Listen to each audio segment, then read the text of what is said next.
Let's talk to Tony in Seattle. Tony, you're on the air. Go ahead. Alex, thanks for all you're doing. You're leaving a positive legacy. Well, I have kind of an announcement, I guess. I'm a soldier, incident commander for hazmat and mass casualty in Washington State, EMT 15 years. About 4 months ago, I watched one of these DVDs on Police State, and I had a great realization that 3 years ago, I was in one of those trainings.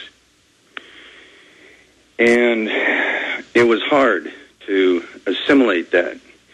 But in Washington State, what they were doing was a Mission Evergreen. And all the civilians were doing their jobs, the EMTs, the airport fire, all that kind of thing. We were doing something different. And we were to escort the top politicians from small industrial airports to shelters that we didn't know of. That wasn't the scary part. The scary part was I'm the hand-to-hand instructor. And when they're asking us to do role-playing on taking citizens off the street who are saying, I'm your uncle, I go to your church, I go to your wife's school, what are you doing to me? And we said, hell no, what this is, what is this about?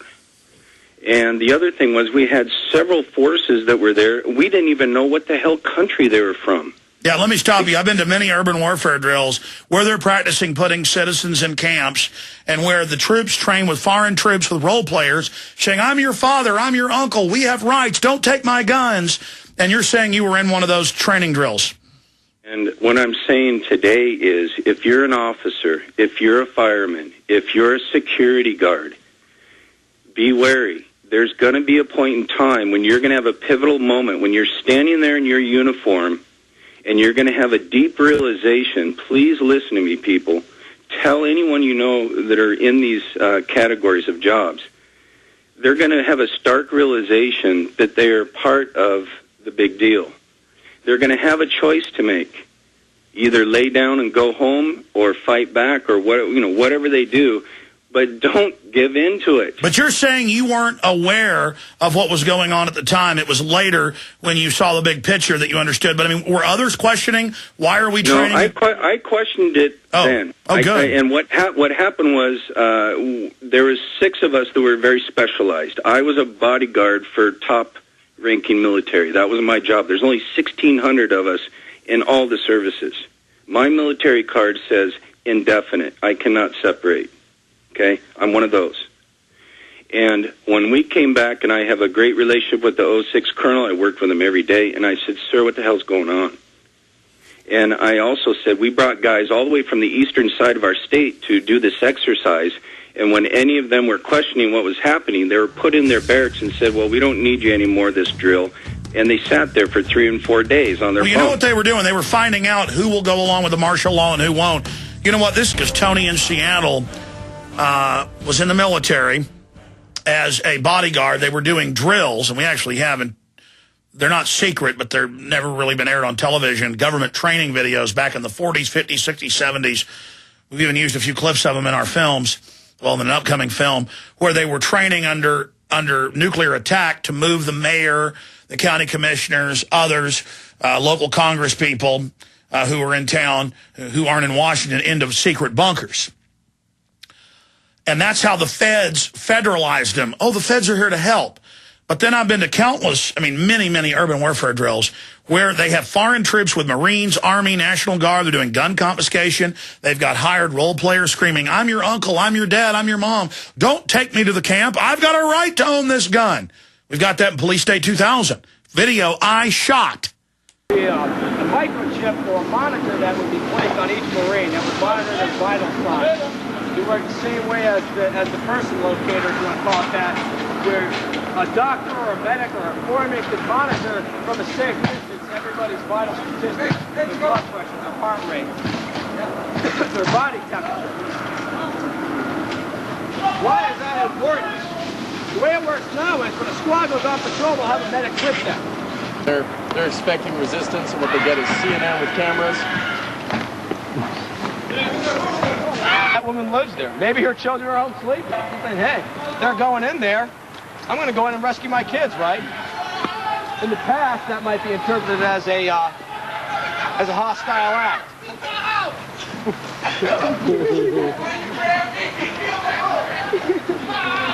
One of the technologies that makes you nauseous. In the past, in a situation like that, she might have been shot. In the future, we want to give our Marines non-lethal options where they can say, no, she's not armed, maybe threatening, but I don't want to kill her, or I don't want to kill him, or them. Use your sound wave rifle, I guess you could call it, and down they go. You guys have heard of the sticky gun? Yeah. I'm sure you've seen that. Trying to come up with new stuff now for crowd control, etc. You got a group of civilians that keep trying to break through a barrier. Instead of unloading with a saw into them, you just have a sticky gun. All of a sudden, boom, they can't move. All kinds of things the Marine Corps and the United States military is trying to do to minimize the amount of people that have to be killed. Yeah, him a prisoner, huh? Now you're going to see an execution. So you can see, she went running there saying, I live here. Oh, but there's a prisoner. That's a hopeless smile. Typical of what you see in an urban environment, people hanging out, doing nothing.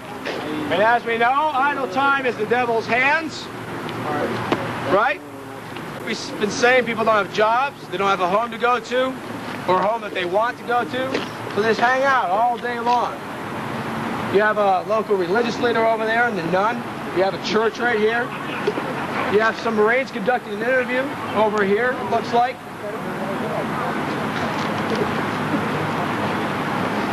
Right now, everything's calm. Everybody seems to be content. But at any minute, this could erupt into a riot. We were in Oak Knoll for 5 days in Oakland, California. But the footage you're seeing was amateur. You see, the media was taken on a staged tour. And you'll see some of our footage later. This is the guided tours for the public during the exercises. And when the Marines have a problem, or when the police have a problem dealing with the civilians, they call in the backup, and the battle begins.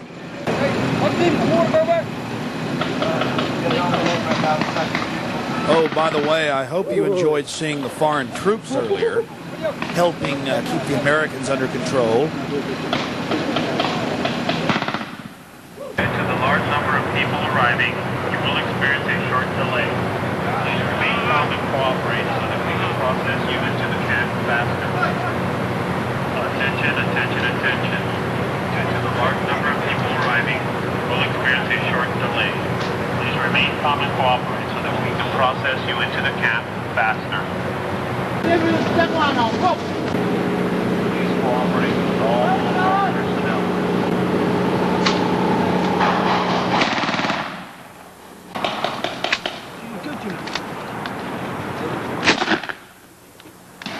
Hey, doodvermaken. Hé? Jelkens? Ja. Hoe zit het met? Weet ik niet, ik zie het niet. Weet je, zit er? Ja? Wat?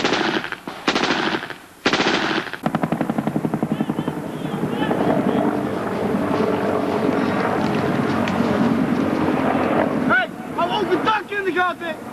Wat? Het dak? Niet die op dak, niet die op dak. Nee, maakt niet uit. Ze moeten gewoon het dak in de gaten houden daar. Wat jij?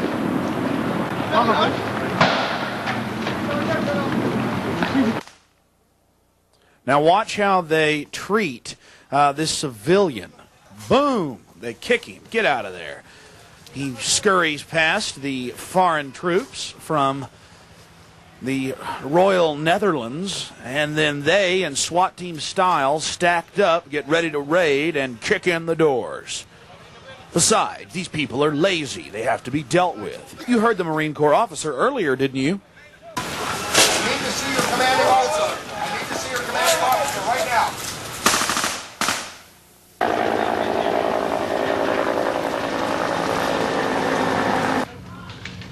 I'm very glad to see that the humanitarian assistance is going well.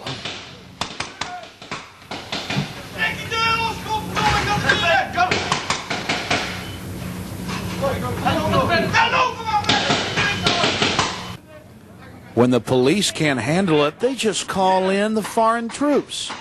Everything's okay, working together, speaking English, speaking foreign languages, working with police, speaking English. Hey, otherwise we're going to overwhelm them, you know.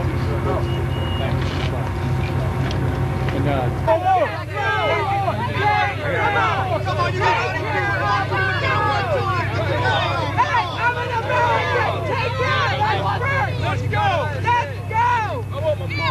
People dying and dying. One more. Come on.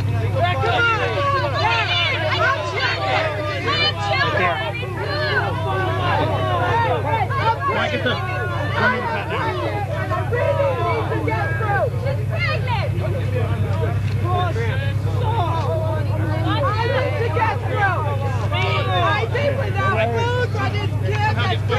Processing center.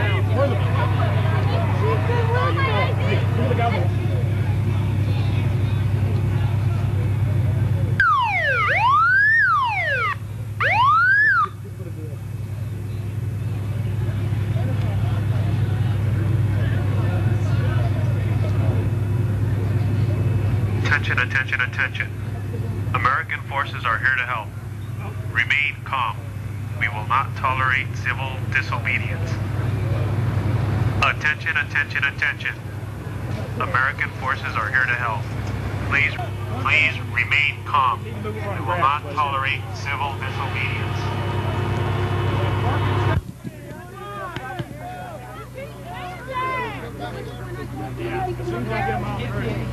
Let's move. Let's move. We're right in the middle of the experiment. Need you to move. Need you to move. Oh, look. I need you guys to move, man. I'm not saying it. Zoom in down there. Notice the defensive posture, ladies and gentlemen, of the tanks surrounding the camp. We were run off during our staged guided tour. We were told later by internal sources they were staging a defense of the camp. Someone was going to try to free people, and that can't be allowed. How's it going over at the camp? Oh, very well. Guys are a bit exercises now. They do very well. So the camp situation's going good with the disarmament and things? Oh, yeah. Because we saw them over there disarming people. Is that what the exercise is? Yeah, exercise now, yeah. Fantastic. Where are you from, sir? Well, Holland. Oh, okay. From the Dutch Marines. Now, this poor fellow is going to be taken into the mock police station, handcuffed and then transported to the camp for his best interest. Again, he must be a dangerous extremist.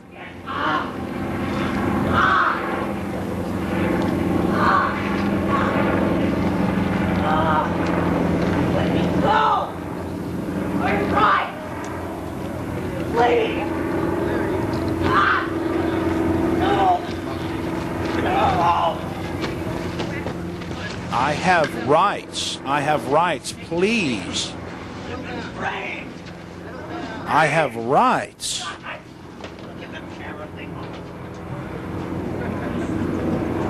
Ah, staging for a big offensive against the civilians. It's so much fun. All this trash turned upside down.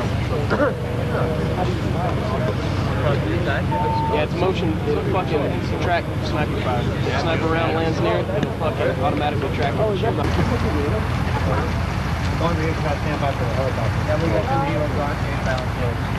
There, sir. Place a couple on the deck of your feet. Move your backpack, please. Place the backpack right next to the Kevlar, please. Take a step backwards. Ladies and gentlemen, I'd like to introduce you to Lieutenant Colonel Love. Sir, is this where you take the digital photos? Yes, sir. That's the station. We take digital photos here.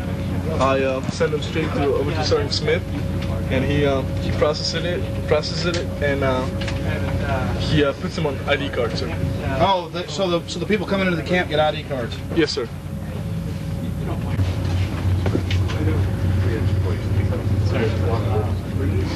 City of Green. Who's the mayor of Green? It's George Brown.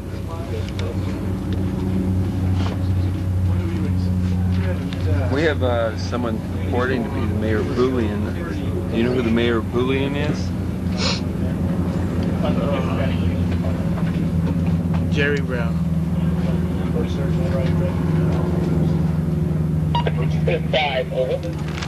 Can you tell me where you acquired the helmet? Someone just gave it to me. I just put it on. Where did they give it to you? It was laying on the field, and someone just handed it over to me. I was in the run. Y'all move on through, please. Before we got on the helicopter. Well, as usual, the Army officials would not let us view the entire interrogation. As you heard, they told us to get out of there.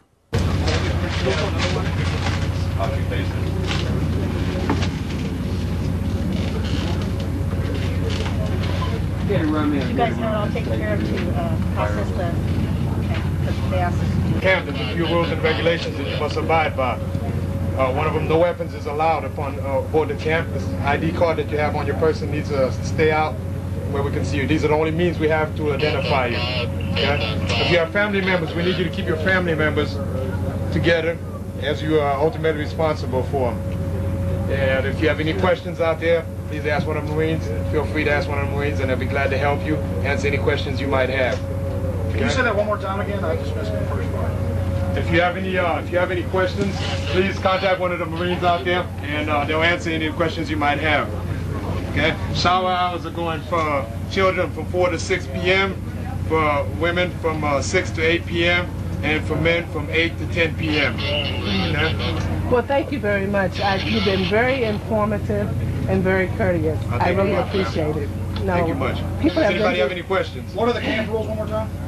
There's a few regulations you must abide by while on this camp. No weapons will be tolerated on the camp, and no disturbances will be tolerated on the camp either. Do you have some way to quarter or corral these folks? Yeah, that's another great question. I've got to tell you that in an actual environment, we would work very, very closely with local government.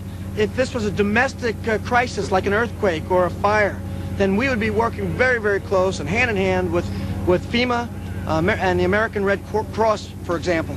And they would be in here helping us, or we would be actually helping them.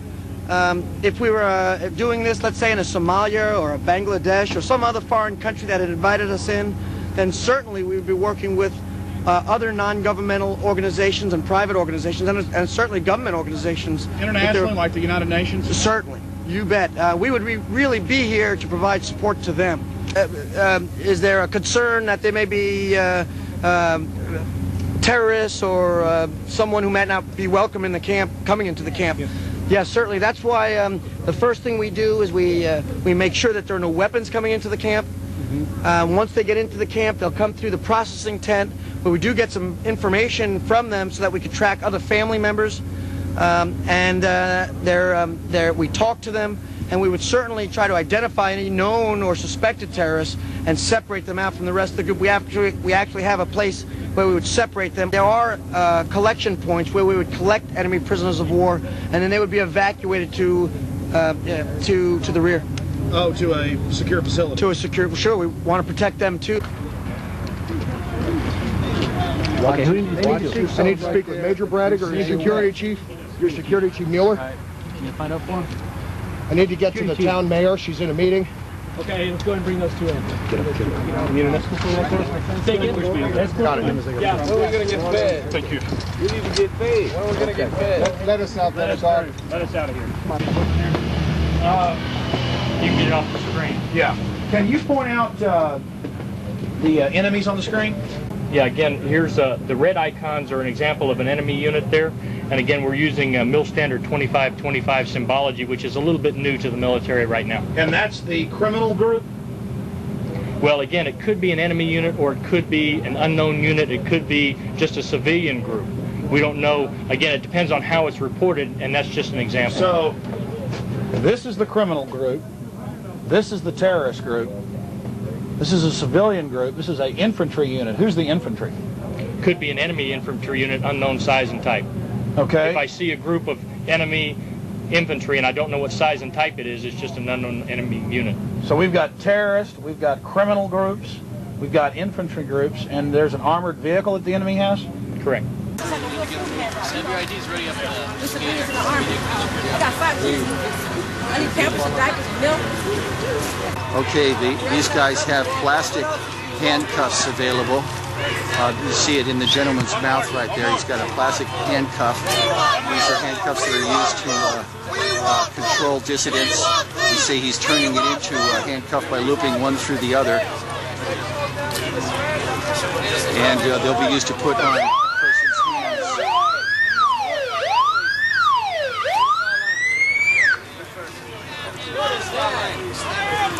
Basically, this is a place where people are identified. Here's the plastic handcuffs right here. We're interfering with the exercise at this point, okay?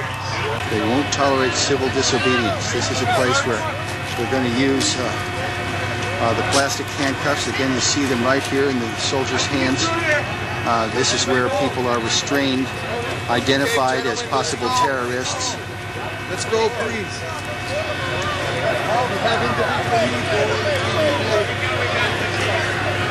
This is a site that we've been warned away from by the people operating this. They don't want us to see people restrained in handcuffs. This is something that they don't want us to be able to video. So, guys, is the main assault about to start? Pretty soon here. Pretty soon. So they just basically let us see the soft stuff, huh? Right. You said right? Yeah. So y'all are about to go in and take out the terrorists, huh? Pretty much. Yeah. Pretty much. Who are the terrorists? Who's the main complement of terrorist? What's that? I mean, basically, we just saw the soft stuff. Y'all are about to go in and do a major assault? Exactly, yeah. We're going to go in, we're going to hit the terrorists, take them out. They've been causing some problems, roll them with the vehicles for support. Who are the terrorists? Who are the terrorists? Yeah. They got a faction in there that's causing some trouble. Is that the orange? What's that? The orange group. You're green and they're orange. The green for us.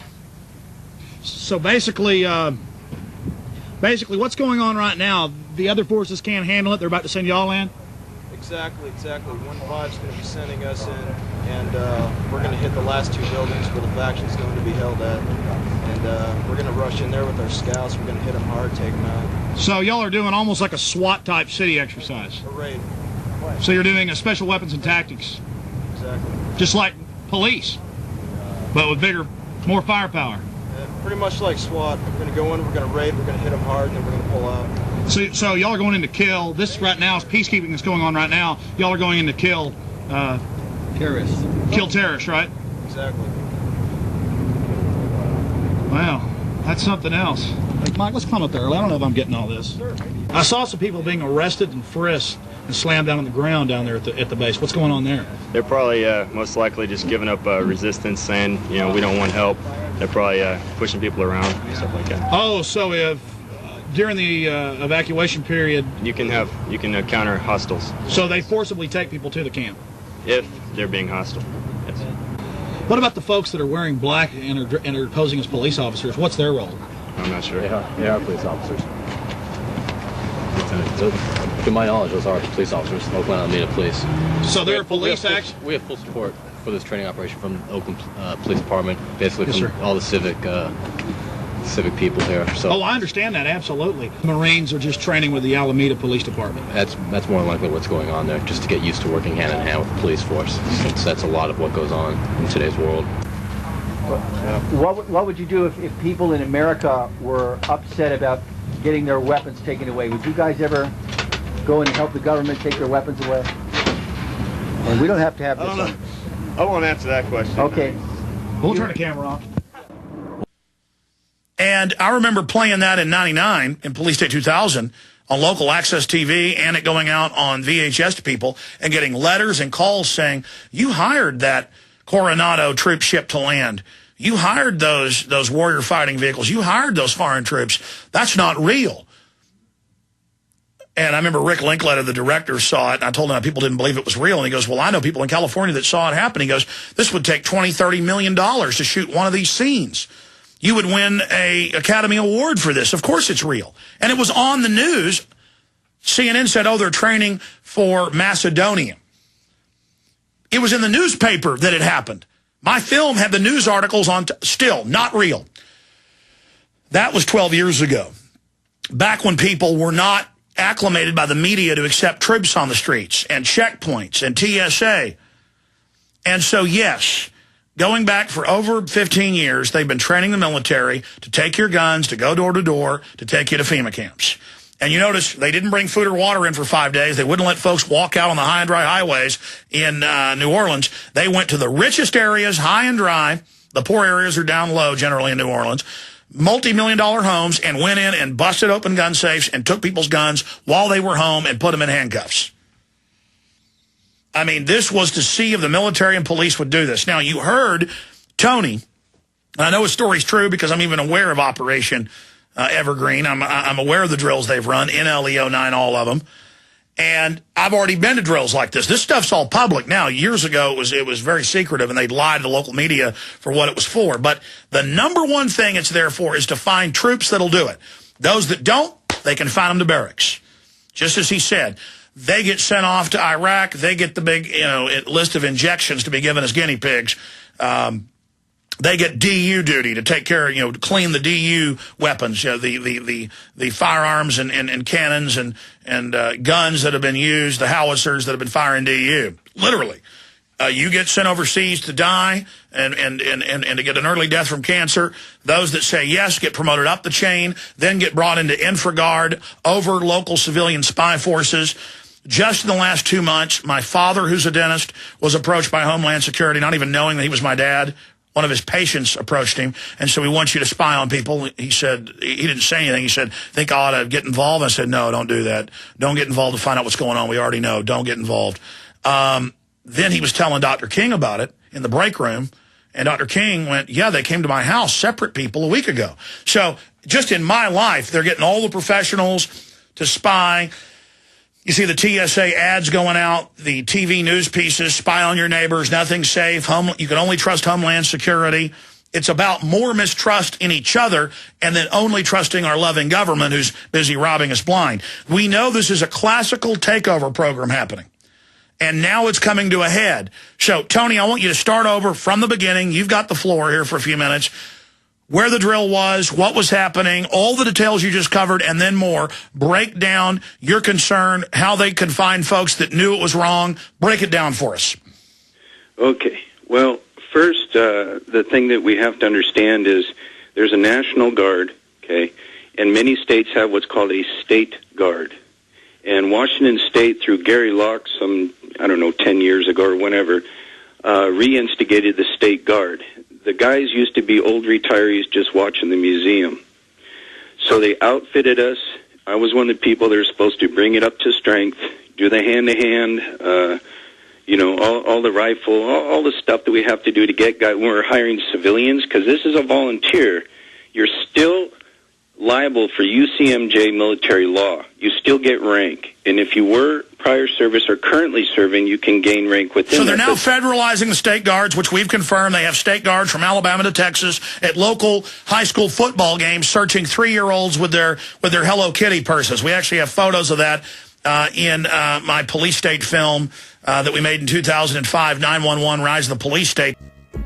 The police photographing the citizens is bad enough, but across the country we've got the military photographing the public, as well as working with the police at football and baseball games, searching people's goods. Why in Alabama, the Alabama Defense Force comes out, forms cordons around whole cities during different festivals, and searches every man, woman, and child, training them how to live in a high-tech police state. And now our police themselves are beginning to turn into the military. And guess what the military does? They fight an enemy. They are set up to kill people and break things. So yes, I can confirm that as well. So they have regular Army, like my cousin, who they bring in to train the National Guard and the State Guard for martial law. Right. But please continue. And, one of the things about them that we have to understand is some of the guys you're looking at in uniform are an accountant, never did basic, or a gas station worker or something, and I don't have anything against that. I like people, serving for the good. But we're getting right back into that thing of, do you want some guy who's always wanted to pull a trigger or beat someone over the head who doesn't really have any military training or... He's not fighting real enemies. He's been trained to fight his new enemy, the American people. Let's get back to this drill, shepherding the politicians out. And that's very important.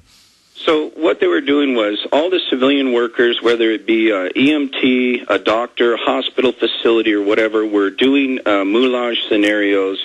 Like there's a plane down, there's a fire over here, there's an outbreak of something there.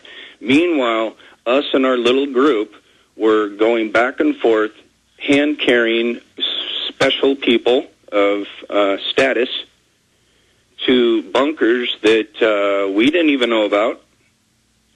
And when we had gotten back, I asked the colonel about that, and he kind of had a slight eye toward me, like, why are you really...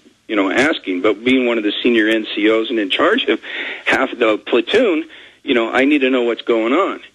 And then when we went back out the next day, the second day, they started doing these moulage scenarios of taking over school kids, colleges, people out of their truck driving down the street, searching and doing all this. But I wasn't training those people. And what I noticed was the civilians, the role players, they're not real civilians, were saying things like, "Why, I know you from church. Why are you doing this?" Or, "I'm a good guy. I don't have anything here. Why are you, arresting me? I work with your wife. Why are you doing? I'm an American." They're gearing these people up to just dissolve that bond, commonality, knowing that that's wrong. And that's what the 9,000 locations with telescreens saying "don't trust your neighbor" are. They're really gearing up. They actually could drop the hammer now. We're entering. Years ago, I said, look, it could take decades. Now we're here. No. Absolutely. So they're training them to take people out of cars, load them on Army trucks. Yep. And the other thing is their structure is this: locate them, obtain them, bring them to the quarantine area, and then they go to the docks where the trains are.